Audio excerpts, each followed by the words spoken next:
Hi everybody, it's LeeAnn.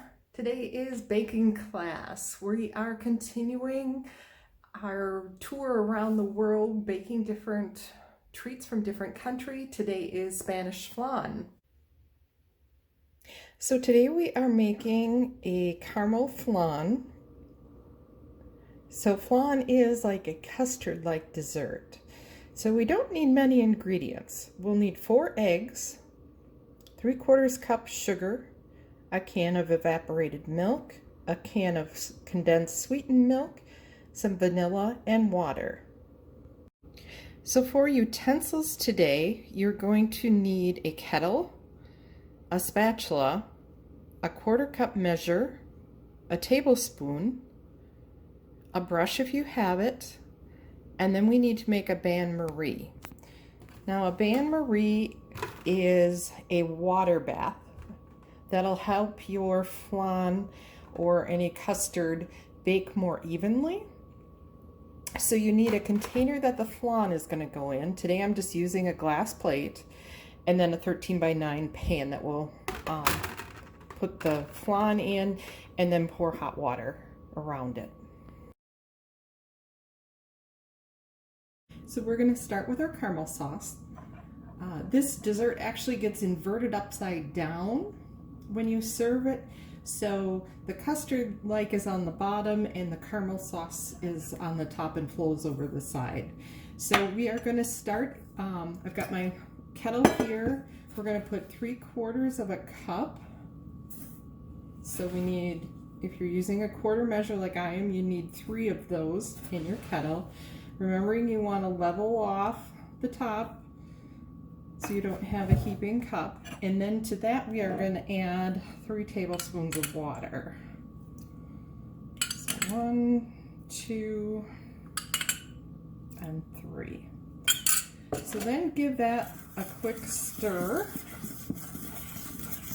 And what you're going to try to do is keep the sides of your pan as clean as you can, so you don't get that sugar up along the edge of your pan. I'll show you that in a minute here. Okay, so it's somewhat going to look like that. Before you put it on the stove, what you're going to want to do though is take your spatula and just scrape down the sugar that's along the edge of your pan. So once your caramel starts bubbling, you're going to want to take your pan and swish it around to make sure it's not sticking to the bottom and burning. Take your brush and get the sugar off the edge.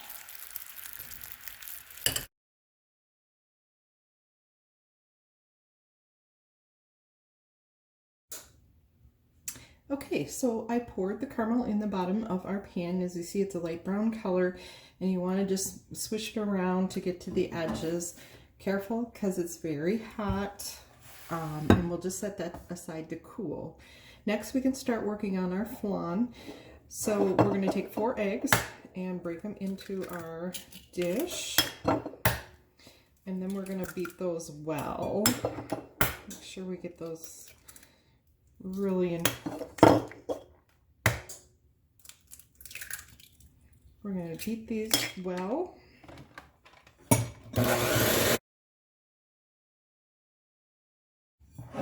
Okay, so we got our eggs beaten well. Then we're going to add in our can of evaporated milk. And what evaporated milk is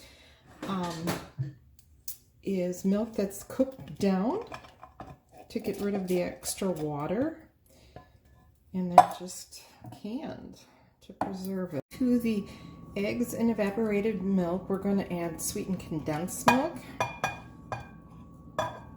And that's the same thing as evaporated milk. It's just got sugar added to make it sweetened.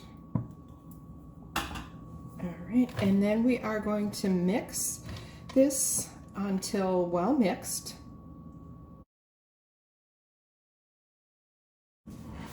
Okay, so we have our flan all well mixed. We're going to take our dish with the caramel in the bottom and pour that on top.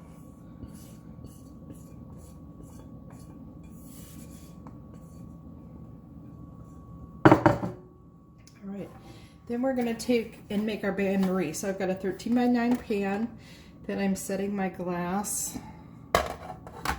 pie pan in.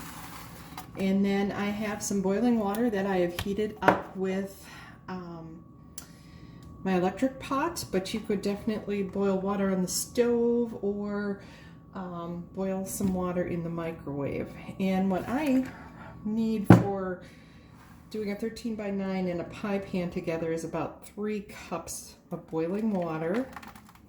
We're going to pour in the pan. We want the water to come up about halfway up the side of the pan that the flan is in. So we're going to put this in a 325 oven for 45 to 55 minutes, just so the custard is set. It'll have a little jiggle to it. And if you're using this method and have a 13 by 9, being we added boiling water to it, you're going to want to pick it up with hot pads and put it in your oven. So here is our flan. I chose to use a pie plate today just because I have some glass handles, what makes it easier to get out of the bain-marie. The other helpful hint would be to get a spatula underneath. You got to be careful because the water is hot when you're trying to remove your flan. But you can see it still kind of has a jiggle, but is set. So we're going to let this cool, put plastic on it, put in the fridge to chill for 4 to 6 hours or overnight.